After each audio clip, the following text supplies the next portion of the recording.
सो बहुत बहुत स्वागत सर। आपको सपोर्ट करें।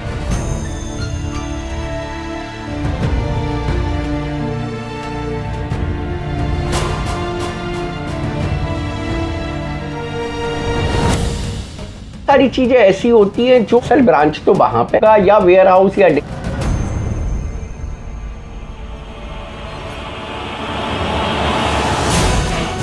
तो इन 3 बिंदुओं संपूर्ण ईवी लिमिटेड मेरे किसी मॉडल को देखने का उस इंडस्ट्री का बचाओ तो एक ही बैटरी मोबाइल ऐप के अंदर डीलर डिस्ट्रीब्यूटर की पूरी सुविधा बहुत सारे OEM का।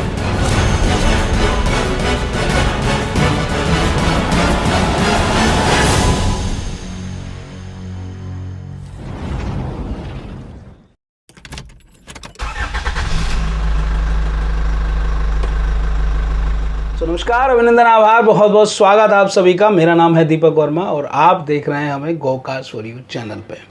सो गाइज, ये वीडियो जो होने वाली है थोड़ी हटके होने वाली है, लाइक अ पॉडकास्ट होने वाला है। और आज हम इस पॉडकास्ट में जो बात करने वाले हैं वो बात होने वाली है ईवी इंडस्ट्री के बारे में, इलेक्ट्रॉनिक व्हीकल इंडस्ट्री के बारे में। मोस्टली यहाँ पे 2 व्हीलर की बात ज़्यादा होगी क्योंकि जहाँ हम आज आए हैं संपूर्ण ईवी लिमिटेड पे, और वहाँ से हमारे साथ हैं विकास गुप्ता जी। सो बहुत बहुत स्वागत सर विकास जी आपका। नमस्कार, आपका स्वागत है आपका। तो विकास जी शुरू करते हैं, और मैं ये पूछना चाहूँगा कि ये जो 2 व्हीलर इंडस्ट्री है ये कहाँ तक इसका ट्रेंड चल रहा है और इंडस्ट्री कहाँ तक जाने वाली है?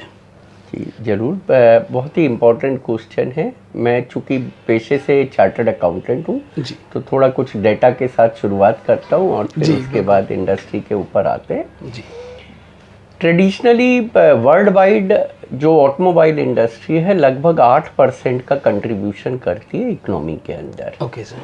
और ये कंट्रीब्यूशन चूँकि बड़े उद्योगों की फॉर्म में तो इसलिए ये 8% है। अगर हम इसको ट्रांसलेट कर देते हैं एप्पल टू एप्पल बेसिस पे ईवी इंडस्ट्री के अंदर, जी, चूँकि ईवी इंडस्ट्री छोटी लघु उद्योग इंडस्ट्री है और उसमें उतना ज़्यादा कैपिटल और उतना ज़्यादा इंफ्रास्ट्रक्चर रिक्वायर्ड नहीं होता है, तो ये मेरा अनुमान है और मुझे लगता है ये अनुमान कुछ हद तक सही है कि ये ऑटोमोबाइल इंडस्ट्री का जो 8% का कंट्रीब्यूशन था उसको 8 को 10% करने की क्षमता रखती है ये भी इंडस्ट्री।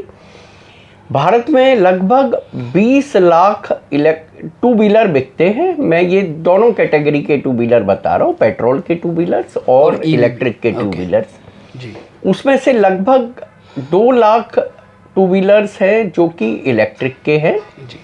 उनमें मोटा मोटा 70,000 के करीब यानी कि करीब 35% के करीब तो हमारे रजिस्टर्ड इलेक्ट्रिक 2 व्हीलर बिकते हैं जो कि हाई स्पीड इलेक्ट्रिक 2 व्हीलर होते हैं, और लगभग 1,30,000 जो कि करीब 65% बैठता है के करीब व्हीकल हमारे लो स्पीड में आते हैं।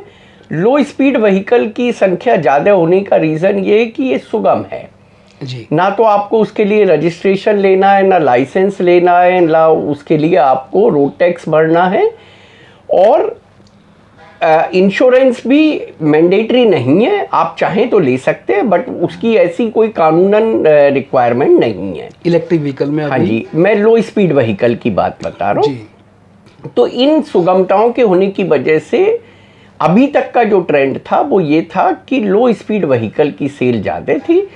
उसे एक 14 साल का स्टूडेंट भी चला सकता है क्योंकि वो मोटर व्हीकल एक्ट के अंदर आते नहीं है, जहाँ की रिक्वायरमेंट ये है कि 18 साल से ऊपर के जब आप होंगे तभी आप एक वाहन को चला सकते हैं जो मोटर व्हीकल एक्ट में आता है। तो ये मैंने कुछ आपको डेटा दिया है। अब अगर हम बात करते हैं कि इसमें ट्रेंड क्या चल रहा है, तो ट्रेंड मोटा मोटा अभी तक ये इंडस्ट्री पर्टिकुलरली 2 व्हीलर इंडस्ट्री लो स्पीड व्हीकल से डोमिनेट होती थी, जो उसका कारण मैंने आपको बताया, कुछ सुगमताएं हैं। बट अभी पिछले कुछ पीरियड में हमने देखा है कि जो लो स्पीड व्हीकल की सेल है वो काफ़ी नीचे की तरफ गिरी है और रजिस्टर्ड व्हीकल की सेल पे इजाफा हुआ है। उसके 2-3 कारण हैं। पहला जो सबसे बड़ा कारण है वो ये है कि अभी तक सरकार ने इसके ऊपर जो एक्चुअली अगर लीगल कंप्लाइंस की हम बात करते हैं तो 25 किलोमीटर की स्पीड और 250 वॉट की मोटर की रेस्ट्रिक्शन है जी। बट सरकार चूंकि चाहती थी कि इलेक्ट्रिक व्हीकल इंडस्ट्री प्रमोट हो, तो सरकार ने बहुत ज़्यादा उसके ऊपर सख्ती नहीं की और सरकार ने एक तरीके से उसको प्रमोट होने दिया और ये जो नॉर्म्स है इनके ऊपर बहुत ज़्यादा रिजिड नहीं रही जी। बट पिछले कुछ दिनों में हमने देखा कि कुछ इंसिडेंसेस हुए जिसकी वजह से सरकार भी सचेत हुई और सरकार ने कंप्लाइंसेस के ऊपर बहुत ही सख्त रवैया अपनाया, जो अभी तक लचीला रवैया था जी। और वो सख्त रवैया अपनाने की वजह से जितने भी non compliant electric two wheeler थे लो स्पीड व्हीकल में जी। उनकी बिक्री में हमने कमी पाई है। और ये ट्रेंड ऐसा नहीं है कि ये आज का ट्रेंड है और कल ये फिर से सुधर जाएगा, अब ये बिल्कुल रेगुलर ट्रेंड है और इसी ट्रेंड पे अब धीरे धीरे लो स्पीड व्हीकल की सेल कम होगी और हाई स्पीड व्हीकल की सेल बढ़ेगी। बिल्कुल सही बात है। ये एक ट्रेंड है। दूसरा ट्रेंड जो कि इलेक्ट्रिक व्हीकल की शुरुआती दिनों में हमने देखा था कि छोटे आउटलेट बनते थे, 2-2 किलोमीटर 3-3 किलोमीटर के गैप पे आउटलेट आपको मिल जाते थे, जो कि पेट्रोल वाले व्हीकल में आपको नहीं मिलेगा जी। और वो बहुत छोटे छोटे आउटलेट हुआ करते थे, 200 स्क्वायर फीट से शुरुआत होके हद से हद 1000-1200 स्क्वायर फीट के आउटलेट हुआ करते थे जी। इनिशियली। ये बहुत अच्छा था, रोजगार के इन्होंने बहुत अवसर दिए, पर्टिकुलरली कोविड के बाद जब लोग बागों के पास रोजगार की कमी थी तो उस पीरियड में इलेक्ट्रिक वाहन की जो डीलरशिप थी उन्होंने रोजगार के बहुत अवसर उपलब्ध कराए। लेकिन धीरे धीरे जो एंड कस्टमर है उसको इन छोटे आउटलेट से बाइंग एक्सपीरियंस नहीं मिल पा रहा है। तो कस्टमर का अब जो रुख है, कस्टमर की जो प्रेफरेंस है वो चाहता है कि वैसे ही बड़े शोरूम मिले और वैसा ही बाइंग एक्सपीरियंस मिले जैसा कि पेट्रोल की गाड़ी खरीदने जाते टाइम उसको मिलता है। ये एक दूसरा ट्रेंड है। और तीसरा जो ट्रेंड है जो कि बहुत इम्पोर्टेंट है वो ये है कि अभी आज की डेट में लगभग 1000 के आसपास इलेक्ट्रिक टू व्हीलर के OEMs हैं जी। और उनमें से लगभग 950 के आसपास OEM सिर्फ लो स्पीड में हैं और सिर्फ 50 OEM हाई स्पीड में हैं। ओके। और ये भी जो 50 OEM हाई स्पीड में, इनके सबके पास 1 या 2 हद से हद 3 व्हीकल की अप्रूवल्स है जी। तो ग्राहक को जो चॉइस लो स्पीड में मिलती थी, जैसे अगर मैं बात करता हूँ लो स्पीड व्हीकल की, तो एक OEM के पास 5-5, 6-6, 8-8, 12-12 तक अप्रूवल थी, तो ग्राहक के पास बहुत बड़ी चॉइस मिल जाती थी। ये आप कैटेगरी की बात कर रहे हैं? मैं टाइप ऑफ व्हीकल की बात कर रहा हूँ। बिल्कुल बिल्कुल जी। यानी टू व्हीलर में लुक एंड फील वाइज कितने टाइप के व्हीकल हो सकते हैं, मैं उनकी बात कर रहा हूँ। तो ग्राहक को वो चॉइस की आदत आ गई, क्योंकि जब वो एक शोरूम में घुसता था तो उसे 7-8 तरीके के व्हीकल मिलते थे जी। वो अपनी पसंद के हिसाब से उस व्हीकल में से जो उसे सबसे ज्यादा पसंद है वो छाट सकता था जी। लेकिन चूंकि हाई स्पीड में OEMs ने अप्रूवल ही 2 या 3 व्हीकल की ली है, वो भी बहुत रेयर है, अदरवाइज मैक्सिमम ने 1 या 2 व्हीकल की अप्रूवल ले रखी है, तो ग्राहक के पास चॉइस बहुत लिमिटेड हो गई जी। तो जो तीसरा ट्रेंड है, ग्राहक चाहता है कि जैसी चॉइस मुझे लो स्पीड व्हीकल में मिलती थी वैसी ही चॉइस मेरे को हाई स्पीड व्हीकल में मिले जी। तो ये 3 ट्रेंड हैं जो हमने नोटिस किया है पिछले 6 महीने के अंदर इलेक्ट्रिक व्हीकल इंडस्ट्री के अंदर 3 ट्रेंड आए हैं जी। तो मेरा नेक्स्ट सवाल आपसे ये है सर, संपूर्ण EV लिमिटेड का क्या ठीक है, क्या योगदान आप two wheeler electronic two wheelers में दे रहे हैं? और दूसरा सवाल मेरा ये है साथ ही कि जितनी भी कंपनियां अदर EV में काम कर रही हैं टू व्हीलर में, उनमें और संपूर्ण में क्या डिफरेंस है? तो मैं पिछले करीब 5-5.5 सालों से EV इंडस्ट्री में हूँ और EV इंडस्ट्री को जो मैंने देखा है, समझा है, जाना है, तो मुझे लगा कि ये इंडस्ट्री की जो सबसे बड़ी प्रॉब्लम है वो प्रॉब्लम है इस इंडस्ट्री के बहुत ज़्यादा प्लेयर होना जी। 1000 से ज़्यादा OEM दुनिया में किसी इंडस्ट्री के अंदर नहीं है। और जो एक बड़ी प्रॉब्लम है, और ये 1000 प्लेयर क्यों हैं, ये 1000 प्लेयर इसलिए है कि एंट्री बैरियर ना के बराबर है जी। बहुत छोटी कैपिटल में आप इस इंडस्ट्री के अंदर एंटर हो सकते हैं और सरवाइव कर सकते हैं। लेकिन 1 या 2 साइकिल के बाद वो, अगर आपके पास कैपिटल की कमी है तो आपकी साइकिल चौक हो जाती है और आपके लिए सर्वाइवल भी एक प्रॉब्लम हो जाती है। तो ये जो 1000 से ज़्यादा OEMs है, इनमें से लगभग 90% से भी ज़्यादा OEM ऐसे हैं जो आज अपने सर्वाइवल के लिए स्ट्रगल कर रहे हैं जी।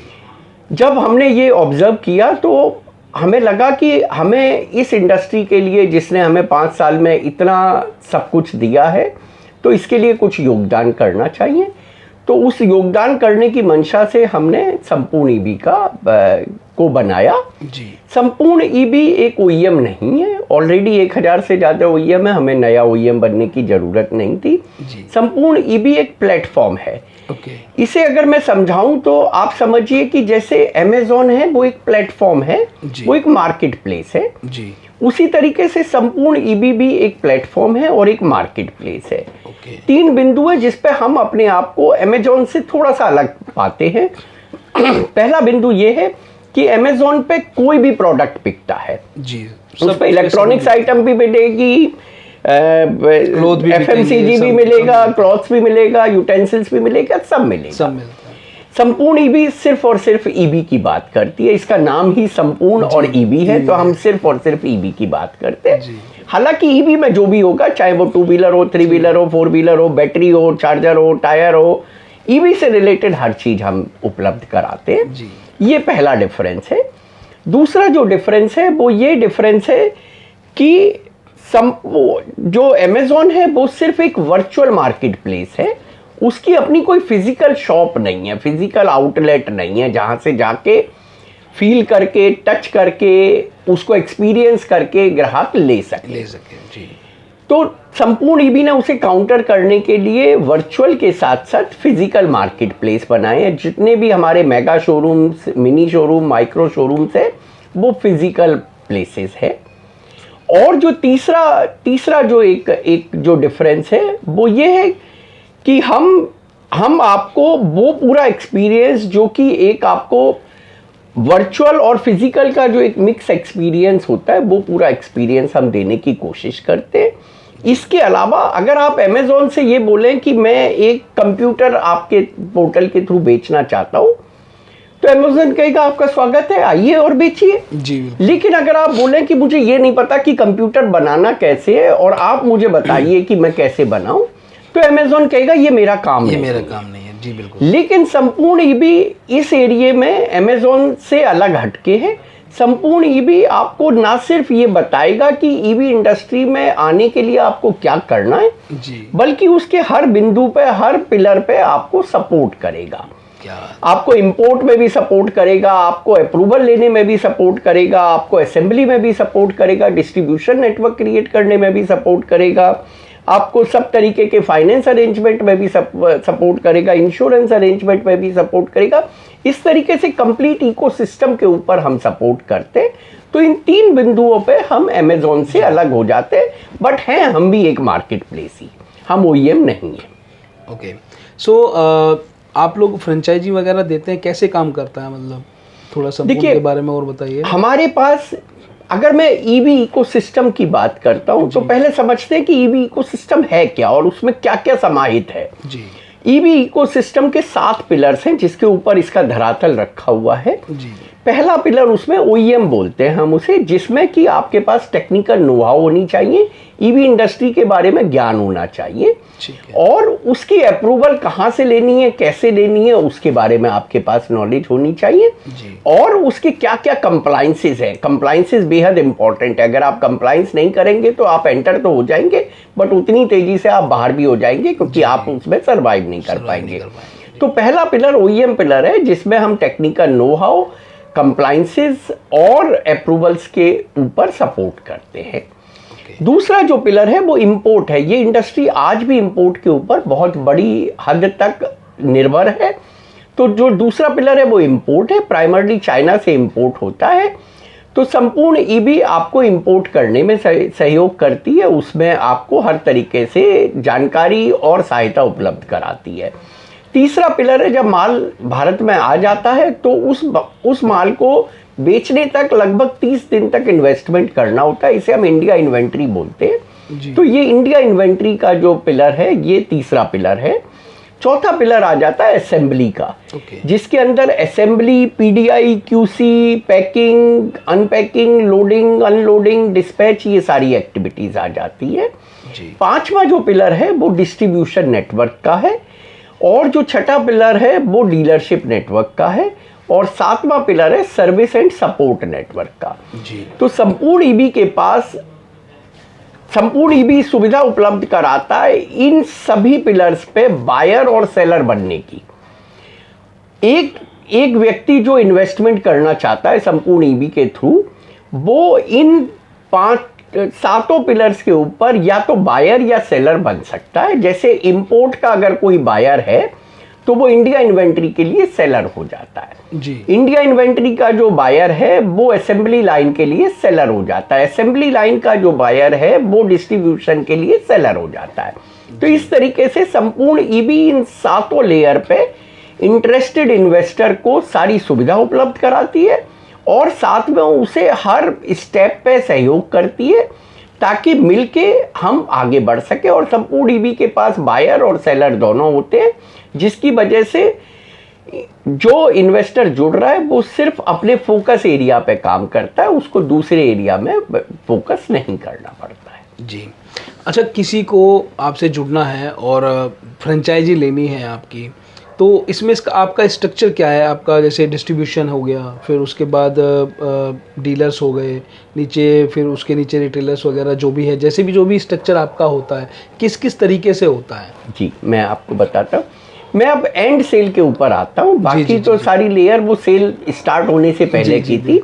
एंड सेल की जो हमारी लेयर स्टार्ट होती है वो स्टेट लेवल के डिस्ट्रीब्यूशन से स्टार्ट होती है। ओके। जो बड़े स्टेट्स हैं, जैसे अगर मैं यूपी की बात करता हूँ, तो अगर यूपी अपने आप में एक कंट्री है। एग्जैक्टली। बहुत सारे कंट्रियों के बराबर यूपी की पॉपुलेशन है और यूपी की जो क्षेत्रफल है वो है जी।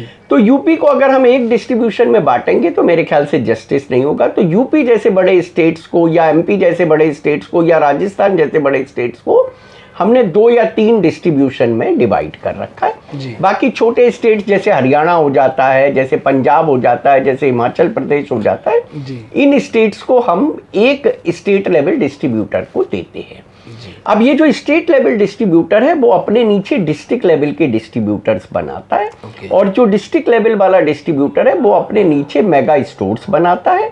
मेगा स्टोर्स एक्चुअली हमारा जो मेन यूएसपी है, यूनिक सेलिंग प्रोपोजिशन है, वो मेगा स्टोर है। हमारे मेगा स्टोर्स बायर को, जो एंड कस्टमर है, उसको वही बाइंग एक्सपीरियंस देते हैं जो उसे हीरो मोटोकॉप या होंडा या टीवीएस या बजाज इन जैसे शोरूम्स पे चढ़ के एक्सपीरियंस मिलता है। वैसा ही एक्सपीरियंस हमारे मेगा स्टोर्स देते हैं। और मेगा स्टोर्स चूंकि उनको हमने एक बड़ी परिधि दे रखी है, 15 किलोमीटर की टेरिटरी उनको हम देते हैं अर्बन एरिया में और 35 किलोमीटर की टेरिटरी देते हैं हम रूरल एरिया में।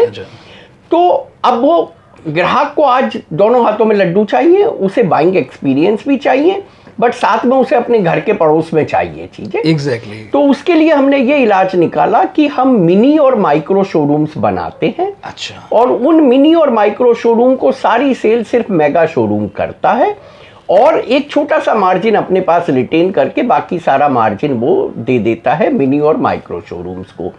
अब ग्राहक जब एक माइक्रो शोरूम पे आता है, जो एक छोटा शोरूम है, करीब 600 स्क्वायर फीट की उसके पास स्पेस की रिक्वायरमेंट है जी। और उसमें वो करीब 20 से 25 गाड़ियां रखता है, 15 लाख रुपए का इन्वेस्टमेंट लगाता है। जब ग्राहक आता है तो आप पूछेंगे कि उसे कैसे बाइंग एक्सपीरियंस मिलेगा, वो तो मेगा स्टोर पे आया नहीं है। जब ग्राहक आता है माइक्रो शोरूम पे, तो माइक्रो शोरूम वाला बोलता है ये मेरा एक एक्सटेंशन काउंटर है, मेरा जो मेन शोरूम है वो उसकी वीडियो दिखाता है, उसे वो उसकी पूरी क्लिपिंग्स दिखाता है, फोटोज दिखाता है और उसके बारे में बताता है। बोलता है ये तो सिर्फ मेरा एक एक्सटेंशन काउंटर है, असल ब्रांच तो वहाँ पे, असल तो शोरूम वो है, बट चूंकि डिस्पैच और डिलीवरी मैं यहाँ से करता हूँ तो आप कोई भी गाड़ी जो यहाँ पे खड़ी है उसे पसंद कर लीजिए, या अगर आपके पास टाइम है तो चलिए मेरे साथ चलिए, मैं एक लड़के को आपके साथ भेजता हूँ, आप शोरूम पे जाके देख लीजिए, या मैं आपको वीडियो से दिखा देता हूँ सारी गाड़ियाँ हम पे क्या क्या अवेलेबल है जी। आज शाम को या कल सुबह आपको वही गाड़ी जो आपको पसंद आती है, जो मेरे पास इधर नहीं है, वो यहीं से मैं आपको डिलीवरी और डिस्पैच दे दूंगा। सेटिस्फेक्शन का मामला है हाँ जी। दूसरा एक जो इस इंडस्ट्री में एक बड़ी प्रॉब्लम है वो ये है कि एट्रिशन रेशो बहुत ज़्यादा है। अच्छा। चूंकि इन्वेस्टमेंट बहुत ज़्यादा नहीं होता, 4-5 लाख रुपये से बहुत सारे OEM अपनी डीलरशिप स्टार्ट कर देते हैं जी। तो 40 से 50% डीलर 6 महीने में बंद कर देते हैं अपने शोरूम को। और जो ग्राहक है जिसने उन शोरूम से सामान खरीदा होता है वो बेचारा अपने को असहाय फील करता है, क्योंकि उसे सर्विस सपोर्ट के लिए वो कहाँ जाएगा वो। तो अब ये वाला कॉन्फिडेंस हमारे केस में मेगा शोरूम से हम उसे दिलाते हैं, प्लस हमने अपने डेडिकेटेड सर्विस सेंटर अलग बना रखे। ईवी इंडस्ट्री का ट्रेंड था कि उसी शोरूम में एक छोटी सी एरिया को वो बोलते थे ये सर्विस सेंटर है। हमने कहा नहीं, हम सर्विस सेंटर को बहुत सीरियसली लेते हैं, आफ्टर सेल सर्विस को हम बहुत सीरियसली लेते हैं। हर मेगा शोरूम के साथ 1 किलोमीटर या 1.5 किलोमीटर के दायरे में हमने अपने डेडिकेटेड सर्विस सेंटर बना रखे, और उन सर्विस सेंटर्स पे हम ना सिर्फ संपूर्ण ईवी के व्हीकल की सर्विस करते हैं, बल्कि हम किसी भी और ओईएम के व्हीकल की सर्विस भी करते हैं। Very good sir. अच्छा, इसमें कुछ इश्यूज भी आए हैं ईवी का। जब शुरू हुआ था ट्रेंड चलने का तो चेसी ब्रेक होना, बैटरी का सही से मतलब टाइम पे चार्ज ना होना, मिलना नहीं बैटरी का, बहुत सारी चीज़, प्लग पॉइंट, चार्जिंग पॉइंट ना मिलना, बहुत सारे इशू अभी भी हैं इसमें से। तो इसके ऊपर थोड़ा सा रोशनी डालिएगा। जी देखिए, ये जो इंडस्ट्री है, ये अगर मैं मेन ऑटोमोबाइल इंडस्ट्री की बात करता हूँ तो लगभग 150 साल पुरानी इंडस्ट्री है। ऑल्दो ईवी इंडस्ट्री भी चालू तो साथ ही हुई थी, लेकिन वो जितनी तेजी से चालू हुई थी उतनी तेजी से तब बंद हो गई थी। जी। उसके क्या रीज़न थे मुझे नहीं पता, बट भारत के अंदर अभी पिछले लगभग 8 सालों से 3 व्हीलर का चलन है, इलेक्ट्रिक 3 व्हीलर का, और पिछले करीब 3 साल प्लस से इलेक्ट्रिक 2 व्हीलर का चलन है। और जब भी कोई नई इंडस्ट्री होती है तो उसमें बहुत सारे उतार चढ़ाव आते हैं, प्रोज एंड कॉन सभी में होते हैं। हाँ जी, तो वो बहुत सारी चीज़ें ऐसी होती हैं जो वक्त के साथ सुधरती हैं। मैं ये नहीं कह रहा कि मैं इंडस्ट्री का बचाव नहीं कर रहा हूँ, लेकिन इस इंडस्ट्री को अभी तो ये बचपने में है, एडोलसेंस में है, अभी इसे ग्रो करना है, अभी इसे यंग होना है, और फिर वो ओल्ड एज की तरफ बढ़ेगी। ये जो प्रॉब्लम आपने बताई है, चेसी ब्रेक हो जाना या बैटरी की चार्जिंग में दिक्कत आना या और दिक्कतें होना, उसका जो मैंने बताया था एक बड़ा रीज़न है बहुत सारे ओईएम का होना। जब इतने सारे 1000 से ज़्यादा ओईएम होंगे तो जाहिर सी बात है कि उसमें से बहुत सारे ओईएम ऐसे होंगे जो क्वालिटी की तरफ उनका कोई एप्रिसिएशन नहीं होगा, और बहुत सारे ओईएम ऐसे भी होंगे जो क्वालिटी को अटमोस्ट प्रेफरेंस देते हैं। तो ये जितने भी केसेस हुए, मेरा तो यही मानना है कि उन्होंने अपनी प्रोडक्ट की क्वालिटी के ऊपर ध्यान नहीं दिया है। और देखिए, ये एक ओपन मार्केट है, भारत और दुनिया आज की डेट में एक ओपन मार्केट है। अगर आप अपनी क्वालिटी नहीं बना के रखेंगे तो मार्केट से बाहर होने में आपको टाइम नहीं लगेगा। बिल्कुल। अच्छा, अगर हमारे कोई भी सब्सक्राइबर या कोई भी लेना चाहता है, ऐसा डीलरशिप ओपन करना चाहता है, तो सर उसका थोड़ा सा एक प्रोसेस हमें बताइए कि भाई कैसे प्रोसेस शुरू होता है, कि किससे मिले, क्या कॉन्टैक्ट डिटेल है जिनसे बात करें, बात करने के बाद क्या आपका प्रोसेस स्टेप वाइज थोड़ा सा आप मैं आपको बताता हूँ। देखिए, हमने हमेशा से प्रोसेसेस के ऊपर बहुत ध्यान दिया है। हमारी एक एप्लीकेशन है, मोबाइल एप्लीकेशन है, आजकल आप जानते ही हैं मोबाइल एप्लीकेशन का ज़माना है। तो हमने सबसे पहला जो काम किया जब कंपनी बनाई तो मोबाइल एप्लीकेशन अपनी डेवलप की। आप iOS पे as well as play store पे संपूर्ण ईवी के नाम से मोबाइल ऐप को डाउनलोड कर सकते हैं। अच्छा, अपनी ऐप भी है? हाँ, दोनों पे, एंड्रॉयड और iOS दोनों पे है। और उस पे आपको जो सुविधाएं मिलती हैं, मैं अगर आपको बताऊं तो आपको शायद विश्वास भी ना हो। सबसे पहली सुविधा ये है कि हम एक इकलौता प्लेटफॉर्म है जो आपसे कुछ डेटा लेके आपको ये बताएगा कि क्या आपको इलेक्ट्रिक व्हीकल की ज़रूरत है कि नहीं है। कुछ सवाल आपसे पूछेगी मेरी एप्लीकेशन, और जब आप उन सवालों का जवाब दे देंगे सही तो आपको वो बता देगी कि आपको इलेक्ट्रिक व्हीकल चाहिए कि नहीं चाहिए। अगर चाहिए तो जो आपने जवाब दिए हैं उसकी प्रेफरेंस के बेसिस पे वो 8 से 10 ओईएम के 8 से 10 प्रोडक्ट आपको सजेस्ट कर देगी कि ये प्रोडक्ट आपकी रिक्वायरमेंट को फिट करते हैं। और उनकी सारी डिटेल, क्या उनकी बैटरी की पावर है, क्या उनकी मोटर की पावर है, कितना उनकी कॉस्ट है, कितनी माइलेज देते हैं, ये सारी डिटेल वो आपको देगी। तो ये तो हो गई पहली सुविधा जी। तो ये हम चाहते हैं, जैसे आप जानते हैं ना, जैसे आजकल मैगी एक नूडल्स का सिनोनिम्स हो गया है जी। लोग बात जब अभी मैंने कुछ एक जगह पे ये सुना, बाय बाय वाली मैगी दे देना, अच्छा, इसका मतलब है कि वो नूडल्स का सिनोनिम्स हो गया। अब लोग बाग नूडल्स की जगह सोचते हैं मैगी मतलब नूडल्स। बिल्कुल। तो वैसे ही हमारा इरादा है कि हम संपूर्ण ईवी को ईवी का सिनोनिम्स बना दें, और वो तभी संभव है जब हम लोगों में एजुकेशन बढ़ाएं ईवी के बारे में। एजुकेट करना बहुत जरूरी है। तो हम अपनी इस मोबाइल ऐप के थ्रू हम एजुकेट कर रहे हैं। अगर आप हमारे स्टोर पे जाएंगे तो हमारे स्टोर पे हमारे प्रोडक्ट की कोई पिक्चर नहीं मिलेगी आपको।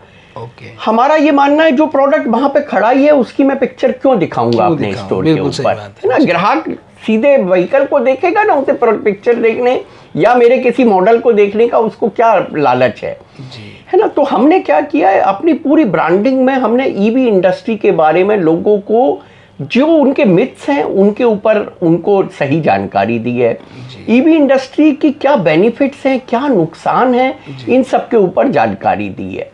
तो एक तो ये हो गया हमारा जो एक फीचर हो जाता है। दूसरा क्या है कि देखिए ईवी इंडस्ट्री के अंदर बहुत सारे मिथ्स चल रहे हैं। लोग बागों को इसके बारे में चूंकि पूरा ज्ञान नहीं होता है तो वो उसको समझते हैं कि ये जो एक सबसे बड़ा जो मिथ है वो ये मिथ है कि इसकी बैटरी की लाइफ बड़ी नहीं है। बैटरी के अंदर जो आज आप बचा रहे हैं उतना ही आप शायद बैटरी को रिप्लेस करने में खर्च कर देंगे।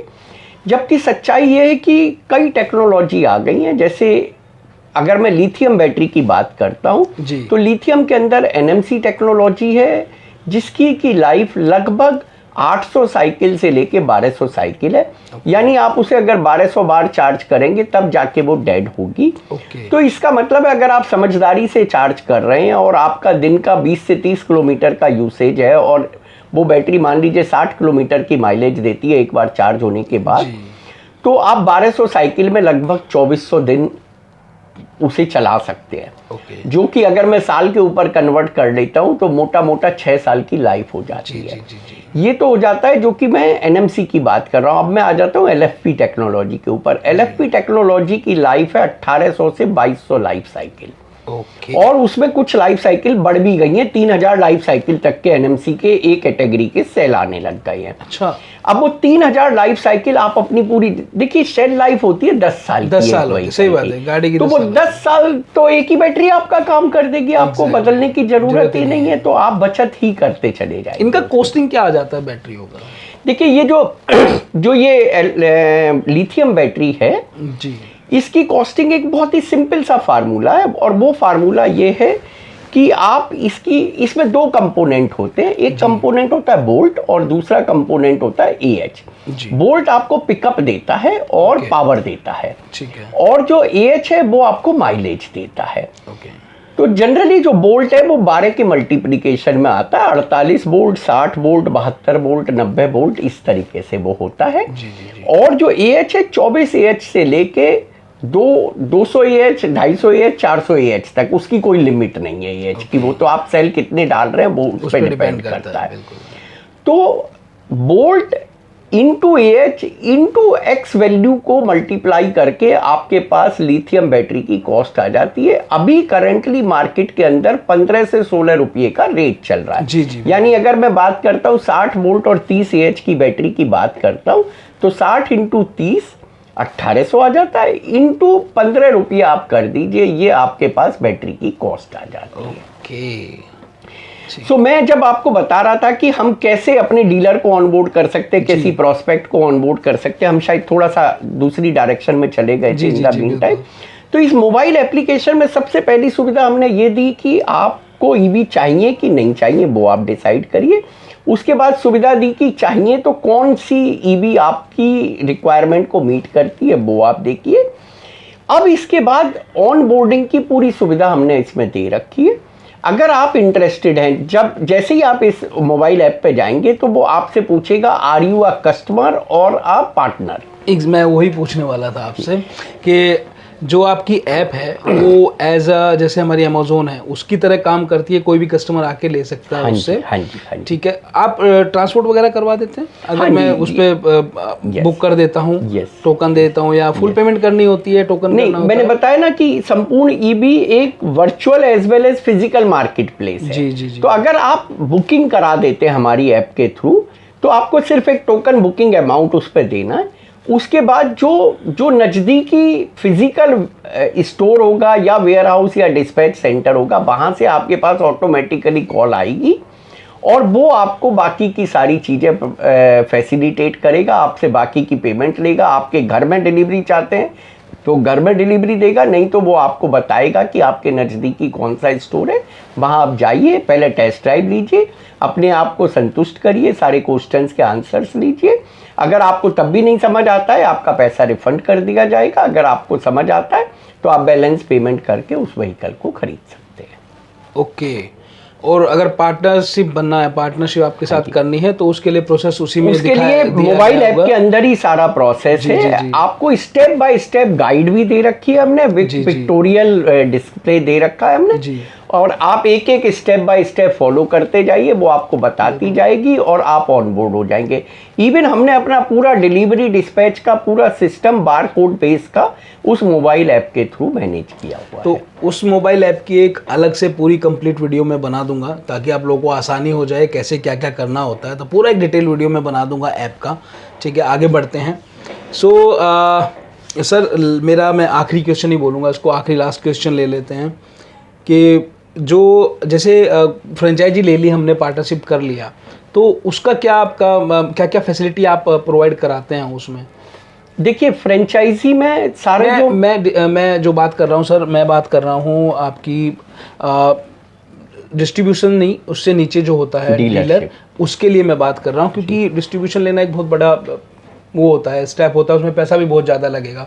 लेकिन मैं ये चाहता हूँ जितने भी हमारी यूट्यूब फैमिली है, सब्सक्राइबर है, जो भी इस वीडियो को देख रहा है, अगर वो अपना बिजनेस शुरू करना चाहता है तो एक मतलब छोटे अमाउंट से शुरू करे और उस अमाउंट में वो क्या क्या दे सकता है, खाली अमाउंट देगा या उसके पास जगह होनी चाहिए, या उस जगह होने के बाद, ये सब चीज़ें होने के बाद आप क्या उसको फैसिलिटेट करने वाले हैं, अपना जो भी उसकी एक्सपेक्टेशंस हैं वो क्या आप मीट करने वाले हैं, जो हमारी इन्वेंट्री है उसके अलावा आप क्या क्या प्रोवाइड करने वाले हैं? देखिए जो सबसे बड़ी ज़रूरत है वो तो है कि मार्केट में अगर सामान बिकेगा तभी कोई बिजनेस में एंटर होगा, नहीं तो नहीं होगा। जी बिल्कुल। तो और वो मार्केट में सामान तभी बिकता है जब आपका ब्रांड पॉपुलर हो, लोगों को ये ना पूछना पड़े कि ये कौन सा ब्रांड है। जी। तो संपूर्ण ईबी एक अपनी सेंट्रलाइज्ड मार्केटिंग स्ट्रेटजी के ऊपर काम करती है और सेंट्रलाइज्ड मार्केटिंग करती है, जिससे लोगों को संपूर्ण ईबी प्रोडक्ट और उसके जितने भी फैसिलिटीज़ हैं उनके बारे में बताती है। ये तो हो गया पहला बिंदु। तो इसमें हम 100% हम ही करते हैं कंट्रीब्यूशन, इसमें हम डीलर डिस्ट्रीब्यूटर से कोई एक्सपेक्टेशन नहीं करते हैं। ओके। दूसरा आ जाता है कि अब लोकल जो मार्केटिंग है, लोकल प्रमोशन है, उसमें हम क्या करते हैं, जो हमारा मेगा शोरूम है उस पे हम 1% सेल्स का अपने पेरोल पे देते हैं उनको। और वो उसका टारगेट होता है कि जो सेल्स के टारगेट मिले वो अचीव करे। अपने नीचे मिनी एंड माइक्रो डीलर बनाना, वो मेगा शोरूम पे जो सेल्स का पर्सन हमने दे रखा है उसका टारगेट होता है। ये दूसरा बिंदु आ जाता है। तीसरा बिंदु आ जाता है लीफलेट, ब्रोशर्स, पैम्पलेट, कैनोपी, जो भी होता है, स्टैंडी, जी, ये सारी चीजें हम प्रोवाइड कराते हैं उसको। और उसके अलावा मान लीजिए कि उसे कुछ डीलर को ऐसा लगता है कि ये एक पर्टिकुलर प्लेस पे अगर हम होर्डिंग लगा देते हैं तो उसका फायदा मुझे और आपको दोनों को होगा, तो हम उस प्रपोजल को बहुत ही पॉजिटिवली लेते हैं। और हमें भी अगर ऐसा फील होता है कि यस जो वो बोल रहा है बिल्कुल ठीक बोल रहा है, तो हम 50-50% शेयरिंग में उसके साथ वो भी होर्डिंग भी लगाते हैं। ये एक अनदर बिंदु हो जाता है। इसके अलावा जो हमारी सेल्स टीम है वो बहुत सारी प्रमोशनल एक्टिविटीज़ चलाती है, उसमें रोड शोज भी आते हैं, उसके अंदर कैंपेनिंग्स भी आती हैं, उसके अंदर कोई फ्री गिफ्ट्स भी आती है, बहुत सारी वाउचर्स भी आते हैं, स्कीम्स भी आती हैं, जो दोनों के लिए होती है, एंड कस्टमर के लिए भी होती है और डीलर के लिए भी होती है। तो इन सारी स्कीमों के थ्रू हम प्रमोट करते हैं उसको। क्या बात है, बहुत बढ़िया। तो सर एक लास्ट क्वेश्चन है मेरा, मैंने पहले भी लास्ट बोला था लेकिन फिर से, क्या करूँ आपके साथ बैठ के और इतनी सारी नॉलेज लेके, तो मेरे मन में क्वेश्चंस आते जा रहे हैं। मिनिमम कितना इन्वेस्ट होगा सर, मतलब मिनिमम बिल्कुल उसके बाद नीचे आप नहीं करेंगे, उससे नीचे मिनिमम इन्वेस्टमेंट 15 लाख रुपए के इन्वेस्टमेंट से हमारे साथ कोई भी जुड़ सकता है। तो ये डीलरशिप होगी सर या माइक्रो शोरूम होगा? माइक्रो शोरूम होगा, जिसमें की जगह उस जो बंदा लेगा वो जनरली रेंट पे ही लेना हम सजेस्ट करते हैं, वो अपनी जगह लेना हम सजेस्ट नहीं करते। किसी के पास है तो बात अलग है, अदरवाइज रेंट पे आप बिजनेस के पैसे को कैपिटल इन्वेस्टमेंट हम सजेस्ट नहीं करते। जी जी जी, बिल्कुल बिल्कुल सही बात है। चलिए गाइस, तो अच्छा लगा मिलके सर, आपका बहुत बहुत धन्यवाद सर, थैंक यू। धन्यवाद आपका, इतना एनलाइटनमेंट किया सर हमें, बहुत सारा आपने रोशनी दिखाई ईवी के ऊपर, इलेक्ट्रिक व्हीकल के ऊपर, जो कि भविष्य होने वाला है हमारे पूरी इंडिया का, क्या पूरे वर्ल्ड का भविष्य होने वाला है ईवी जल्दी से। तो ठीक है गाइस, धन्यवाद आपका बहुत बहुत। अगर अच्छा लगा है व्लॉग, अच्छी लगी है अपना पॉडकास्ट, तो प्लीज़ चैनल को सब्सक्राइब कर लें, वीडियो को लाइक करें, शेयर करें, ज़्यादा ज़्यादा कमेंट करें और ज़्यादा ज़्यादा शेयर करें, ताकि लोगों तक ये अवेयरनेस पहुँचे। और नेक्स्ट वीडियो जो आने वाली है उसमें जितना भी संपूर्ण ईवी का जो ऐप है उसकी मैं पूरी की पूरी डिटेल, पूरा एक्सप्लेन आप लोगों को कर दूंगा, ताकि आप लोगों को ईजी हो जाए बिज़नेस शुरू करने के लिए। बाकी अगर आप अभी भी वीडियो देखने के तुरंत बाद आप लेना चाहते हैं तो कॉन्टैक्ट डिटेल जो है वो डिस्क्रिप्शन में दिए गए हैं, नीचे यूट्यूब वीडियो के या फेसबुक के डिस्क्रिप्शन में दिए गए हैं, वहाँ से आप उनको कॉल कर सकते हैं। ईमेल आईडी दी गई है, उस पर आप ईमेल भी कर सकते हैं, राइट सर।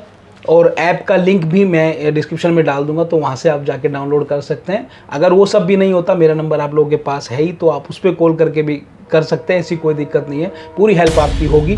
तो चलिए गाइस, मिलते हैं आपसे नेक्स्ट वीडियो में। Till then take care, bye bye, जय हिंद, जय भारत। धन्यवाद दर्शकों, धन्यवाद Deepak. Thank you sir, thank you, धन्यवाद सर।